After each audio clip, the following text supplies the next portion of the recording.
Hey there, Canadian wealth secret seekers.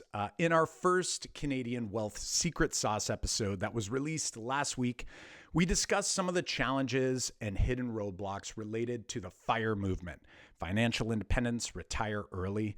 And today, in our second episode, we will take a few minutes to discuss about our obsession in Canada and really elsewhere in the US also, comparing what you should do as an investor rather than focusing on what you really are doing.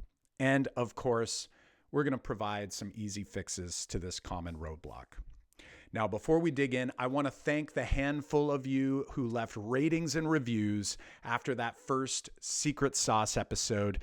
Not only did it help us understand that this is something you value and that you'd like to see more of, but also it gives us a little bit of that energy we need to keep going. Without hearing from you, we'll never know how we can best serve you. So please take a moment and let us know on Apple Podcasts what you're liking and what we could do better to serve you along your Canadian wealth secrets journey. Now, in this episode, it was inspired by having hundreds of conversations all across 2024 with amazing business owners, investors, and just Canadian wealth seekers in general, just like you, and reviewing their current personal and corporate wealth management strategies. Now, the reality is, along with the FIRE movement, everybody's talking about what you should be doing based on the data and empirical evidence. Unfortunately, we're not seeing it actually happening in practice. So this is people just like you listening to this podcast who know that they should be doing this or should be doing that, but yet when we review what's going on, it's not actually translating. All right. So we're obsessed with this idea of a rate of return. And today I just want to highlight some of the challenges here and how we can maybe overcome this idea and how we can do something better and actually allow it to take us to that end goal, that personal beliefs or whatever it is that you're after. So what I clearly see happening, and data supports it, is Canadians are more obsessed with this idea of rate of return than actually thinking about the amount of money they're putting into investments. The reality is those who are fighting over a 1 or 2% difference in return or a management fee or whatever it might be actually don't need to be spending any time wasting on this idea. So here's a case in point. So take a $10,000 RRSP. Okay. Now, for some of you might say that doesn't seem like a lot. And you're right. With a lot of people, especially when you're just starting out, you're actually talking about a small portfolio size. So a $10,000 RSP, it could be tax-free savings. It doesn't really matter where it is, but for an RSP earning 6%, that means that you're going to increase that portfolio size by about $600 at the end of the year, whereas you could have increased it by $900 at 9%. Sure, $300, that's nice. That's not a whole lot of time spent working for most people. All right.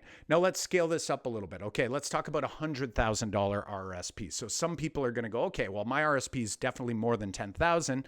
How about 100,000? Okay. First of all, 100,000, probably not enough to retire off of. So let's get that FIRE movement idea out of the way right now. That's not big enough yet, but let's talk about that 6%. It's going to grow by about $6,000 as opposed to $9,000 at 9%. So 6% versus 9%.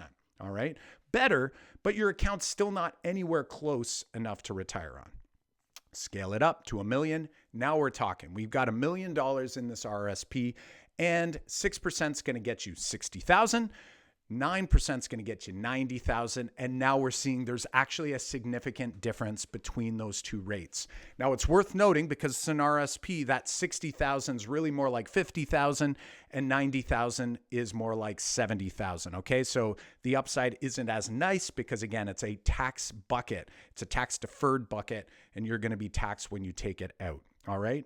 However, here's the challenge, okay? As you're scaling this thing up, as you're trying to get started on this journey for many people, or maybe you're well along this journey, the problem is that when we review people's portfolios, and in particular, I see a lot of RRSPs, and I chat with people about meltdown strategies.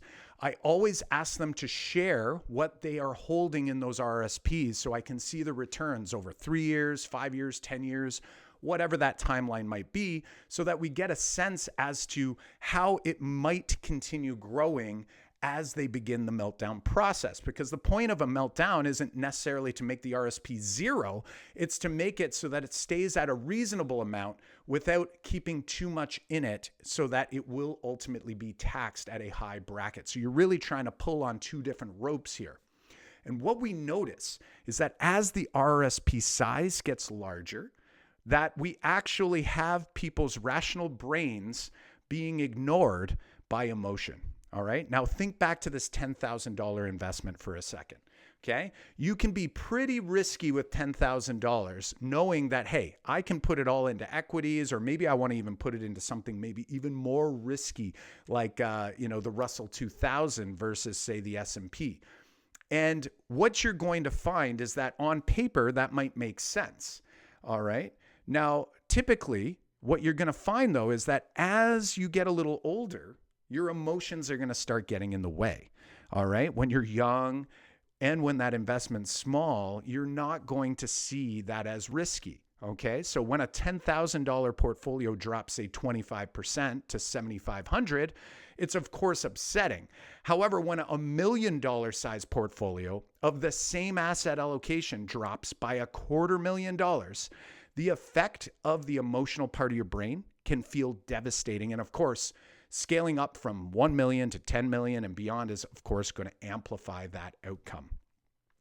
So for today's Canadian Wealth Secret Sauce, I'd like to remind you that your investor mindset today is likely very different than where it was 10 years ago. I want you to pause and think about that for a second. I think you'd agree. And I'm telling you right now, whether you want to believe it or not, that mindset's going to also be very different 10 years from now. Okay. So 10 years ago to today to 10 years from now. And of course, you can change 10 years to any number of years, and it's going to change. So I want you to pause and think of where you are in your own Canadian wealth building journey and recognize that investing more today, more money, will be ever more impactful on the outcome than focusing all of your time and effort on trying to find the best investment to put those extra dollars into. Don't let analysis paralysis hold you back from doing what you should be doing, which is putting more money in, and you can always tweak what you're invested in later. So as you accumulate assets along the way, you're going to start to recognize the importance of wealth preservation, tax efficiency beyond a basic RRSP and tax-free savings account. And you're going to begin to recognize that having a conversation with someone beyond your big bank advisor is going to be necessary at that point in the journey if you want to optimize your personal and corporate wealth management strategy. So friends, if you're at that point in the journey and you feel that the ideas and the perspectives being shared with you are not serving your specific situation where you are in this journey, feel free to reach out to us. Book a discovery call at CanadianWealthSecrets.com/discovery, and we will ensure to get at least one big takeaway for you to walk away with and implement into your own Canadian wealth building journey.